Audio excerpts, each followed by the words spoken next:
ඔයා මොකටද නායෝමි අක්කගේ ඇඳුම ලස්සනයි කිව්වේ? ඉතින් අනේ ලස්සන දෙයකට ලස්සනයි කියන්නේ නැතුව කොහොමද? අනිගේ යන සඳමඩ කොහොමත් ලස්සනයි.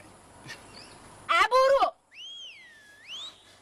තොට බෙවුන්නද මගේ ඇඳුම මම මෙච්චර ලස්සනට ඉන්න තෝමට ලස්සනයි කිව්වද? තොපි පිරිමි සේරම එකයි. යකෝ දැනගනි තමන්ගේ ගෑණි ළඟ ඉද්දි වෙන ගණු වර්ණ නොකර ඉන්න. ගල් මූසලයා. අනගේ මොකද මේවට එකපාරට උනේ? එකපාරට නෙමෙයි දෙපාරට නෙමෙයි 100 පාරට උනොත් තෝ මගේ ඉස්සරහ කතා කරන විදිහට තෝ වෙන තැන්වල කොහොම ඇතිද බූරුවා? හිතගන්න පුළුවන් තෝගේ හැටි. මොකද්ද මේ කතා කරන විදිය? මම කැමති නෑ ඔහොම මට කතා කරනවට. ඇත්තද? කැමති නැද්ද? පොඩ හිටපන් බලලා හිටපන්. මම ගිහින් නායෝමි අක්කට කතා කරලා තොට නායෝමි අක්කා කතාවද මන් දන්නා. තොට හරියන්නේ තෝයෝගේ නාකි ගෑණිය තමයි බූරුවා.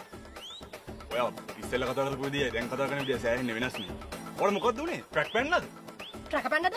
තෝ තමයි බූරුවා මට ට්‍රැක් පැන්නුවේ. මේ ඵලයන් මෙතන නැගිටලා ඵලයන්. තෝ එන්න බෑ අපේ ගෙවල් පැත්ත පලාද පස් පාගන්න. ඵලයයිද? බූරුවා. තමුසුර පිස්සුදෝයි? මේ මොන මොකලද මේ? මං යනවා යන්න. මං දැන් තමයි තමුසුගේ ඇත්ත ස්වරූපය දැනගන්නේ. ඇත්තද? ඔබ දැනගත්තද මගේ ඇත්ත ස්වරූපේ? අනේ යකෝ, තෝගේ ඇත්ත ස්වරූපය දැන් තමයි දැනගත්තේ. තොට ගෑනු කී දෙනෙක් ඉන්නද? තොට ගෑනු කී දෙනෙක් මැසේජ් කරාද? ඒක තමයි අර ගෑනු මට මැසේජ් කරලා කිව්වේ. අනේ නිකන් ඵලයයි යකෝ යන්න. තෝ හිතුවද මට මිනිහෙක් හොයාගන්න බෑ කියලා? තෝ විතරද ඉන්නේ? අම්මා මහලකු හැන්ඩියනේ මට තෝත් එක්ක ඉන්න. මේ පැත්ත පාදින්න නේද? පස් පාගන්නද? ඵලයා මෙතන යන්න. තෝ වගේ එකෙක් කො නෑ යකෝ මම හොඳ මිනිහෙක් හොයන් පෙන්නනවා. දරුස් කොහොඳයි තොට වැඩිය. ඵලයා. බූරුවා. එනවා මෙතන.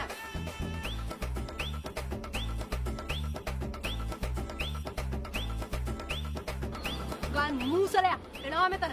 මට මිනිහෙක් හොයාගන්න බෑ කියලා හිතේ. අර මොකද මල්ලි යන්නේ? අර මොකද? කොට මිනිහෙක් හොයන්න යන්නේ. කොට ඉන්න බෑනේ මගේ මිනිහාගේ කරේල්ලෙන් නැතුව. නා කිච්චි. එනවා මෙතන. මිනිහෙක් හොයාගන්න නෑ මට.